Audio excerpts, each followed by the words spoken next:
las 8:15 de la mañana y me da mucho gusto saludar a Arturo Sánchez, que siempre pues está aquí con nosotros dándonos información. Arturo, muy buenos días, ¿cómo estás? Buenos días, Cintia. Qué gusto estar con ustedes otra vez. Gracias, me da mucho gusto poder saludarte. Y bueno, también tras la presentación de las iniciativas de reforma electoral del presidente, ya también el PAN dio sus propuestas y ahora el PRI. ¿De qué se trata todo esto, Arturo?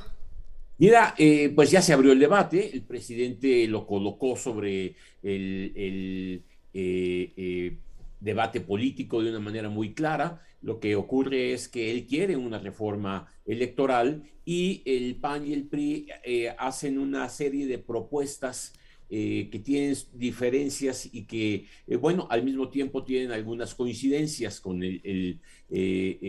iniciativa del presidente de la República. Yo te diría, en primer lugar, en términos generales, que las propuestas del PAN y del PRI me llaman la atención porque yo me esperaría documentos más completos, más organizados, más profundos en su contenido. Y no son un paquete de propuestas muy específicas que no tocan todo lo que uno esperaría que debiera reformarse en la ley electoral. Mira, sinceramente, yo coincido con el consejero presidente del INE en el sentido de que en estricto rigor, pues no hace falta una reforma electoral ahorita. No quiere decir que la ley no sea perfectible, pero el Ujú. método que se está siguiendo es muy distinto al que se siguió en otros momentos para hacer una verdadera reforma electoral. Aquí lo que está ocurriendo es que cada partido saca su iniciativa y bueno, pues se suman a una gran cantidad de iniciativas que ya hay en la Cámara de ciertas reformas, reformitas, puntitos aquí, puntitos allá a las leyes electorales. Yo esperaría que si se busca hacer una reforma de fondo, sobre todo para preparar una elección presidencial como la del 2024, Sí. habría que hacer un debate ciudadano, un diálogo amplio, mucho más profundo para encontrar una verdadera reforma. Se están tocando temas muy delicados, o sea, se está hablando de cambiar la forma de representación, cambiar a al poder legislativo, a Ujú. las cámaras de diputados y a las cámaras de senadores. Y bueno, el PAN y el PRI ahí coinciden con algunos puntos que no son menores y que son importantes, pero que también requerirían un debate más amplio. Por ejemplo, la segunda vuelta. La segunda vuelta, bueno, la propone el PAN, también la propone el PRI. A mí me llama la atención que no se describe con mucha claridad el alcance de esta segunda vuelta. Simple y sencillamente se menciona como tal, se corrige la Constitución, pero bueno, esto tiene implicaciones de todos tipos. Cambia el calendario electoral, cambian los tiempos para que el tribunal resuelva, en fin, muchas cuestiones. También coinciden el PAN y el PRI en Ujú. limitar la sobrerepresentación en la Cámara de Diputados, cosa con la que yo creo que habría acuerdo. También coinciden en combatir la injerencia del crimen organizado en las elecciones. En fin, hay estos puntos entre el PAN y el PRI. Lo que también llama la atención son las coincidencias de la propuesta del PRI con Ujú. la propuesta del presidente de la República. Por ejemplo, sí Sí. coinciden en reducir el tamaño de la Cámara de Diputados a 300. Los dos, tanto el presidente como el PRI, coinciden en que se reduzca a 300 la Cámara de Diputados en lugar de los 500, pero lo hacen por diferentes sistemas. El PRI mantiene 150 distritos electorales, mientras que el presidente de la República elimina totalmente los distritos electorales y opta por la representación proporcional total. También coinciden en reducir las oficinas distritales del INE, cosa que me parece a mí un sinsentido. Es justamente ahí en donde se organiza la elección y ahí donde Ujú. está el servicio profesional electoral. Coincide también los dos, el presidente y el PRI, en el voto electrónico, nada más que el PRI sí propone la urna electrónica como el mecanismo específico. Ajá. Coinciden en desaparecer los OPLES y los tribunales locales y concentrar todo en el INE y el Tribunal Electoral, cosa que, a ver, implica un esfuerzo para las instituciones, el INE y el tribunal, muy grande. Llama la atención que al mismo tiempo que se le quieren dar nuevas atribuciones y sobre todo de ese tamaño, se piensa en reducirlos. Ujú. Y claro, también están de acuerdo en reducir el financiamiento público de los partidos. Y hay, Cintia, otras propuestas que resultan interesantes. Mira, Ujú. por ejemplo, el PRI propone crear la figura de la vicepresidencia de la República, como cuando en el principio del siglo pasado existía en la Constitución de 1857, pues tener la figura de la vicepresidencia de la República. Bueno, hay quien dice que ese papel ya de alguna manera lo desempeña el presidente de la República. Lo que quiere el PRI es que en el caso de que faltara por alguna razón el presidente, hubiera una persona que de inmediato tomara el control. Una propuesta que me pareció muy interesante por parte del PRI es determinar un presupuesto fijo para el INE, un presupuesto ya muy claro, muy establecido para el INE y para el tribunal, de manera de que se les diera cada año y que este presupuesto no pudiera ser tocado por la Cámara de Diputados. Yo creo que eso al menos le daría certeza al INE del presupuesto con el que cuenta. Eso me parece una cuestión interesante, pero otra vez... Arturo, por ahí había también una propuesta en la que coincidían PAN y PRI de la segunda vuelta electoral. Exactamente, esa es una de las que me interesaba mencionar mucho. Los dos proponen la segunda vuelta electoral en el caso de que en una elección presidencial el candidato ganador no alcanzara el 50% de la votación.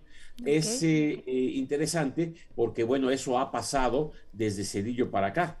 Ningún presidente ha alcanzado el 50% de la votación, salvo Andrés Manuel López Obrador, que obtuvo el 52 y tantos por ciento de la votación. Entonces, lo que prevé esta segunda vuelta es que una vez que pasa la primera ronda, como ocurre en toda América Latina, si ninguno obtiene el 50%, se seleccionan a los dos candidatos más votados y se hace una segunda vuelta. Bueno, eso tiene sus ventajas y sus desventajas. Eso obliga a los partidos perdedores a tratar de coaligarse con los partidos ganadores para tratar de obtener la presidencia de la República. Ahí sí hay una coincidencia entre el PAN y el PRI, pero es justamente uno de los temas que Morena ha dicho que no iría con una propuesta de este tipo, que no es necesario, y el ejemplo que ponen es justamente el triunfo de Andrés Manuel López Obrador en la elección pasada, ¿no? Y que resulta muy interesante. En fin, hay como que ya un debate abierto, Cintia. Ya estamos discutiendo de diferentes formas la reforma electoral. Y insisto, mi preocupación no es tanto que se reforme la ley. Hay mucho que perfeccionar en la ley, pero el mecanismo con el que se está haciendo genera un problema. ¿Cómo se van a poner de acuerdo y cuál va a ser la voz de las otras fuerzas electorales y de qué va a pasar con otra gran cantidad de iniciativas que ya están puestas en la Cámara de Diputados y en la Cámara de Senadores, y sobre todo cómo se van a lograr los consensos? Es ahí en donde creo que el mecanismo pues habla de muchas cuestiones muy distintas, propuestas contradictorias, o sea, no contradictorias, pero a la Morena no le gusta la segunda vuelta, al PAN y al PRI sí le gusta la segunda vuelta. El PAN y el PRI no tienen los votos para pasar una propuesta, Morena tampoco tiene los votos para pasar una propuesta. Entonces, ¿cómo construir los consensos? Es lo que no queda claro, sobre todo cuando estamos hablando de temas que sí cambian el modelo electoral de una manera profunda. Desaparecer a los soples y desaparecer a los tribunales locales implica otra concepción de la forma que nos hemos dado para el federalismo en México. Y esto, bueno, pues es una problemática interesante, ¿no? Sí. Sí, Arturo, otra coincidencia que me llama la atención es el voto electrónico, que están pensando que precisamente para reducir costos en los procesos electorales, pues habrá que disminuir un poquito la confiabilidad y calidad de los mismos, y ambos partidos se decantan por el voto electrónico con una urna electrónica. ¿Realmente esto funcionaría? Porque sabemos que el manejo de las cosas electrónicas no siempre son muy confiables, entonces no sé si sea prudente.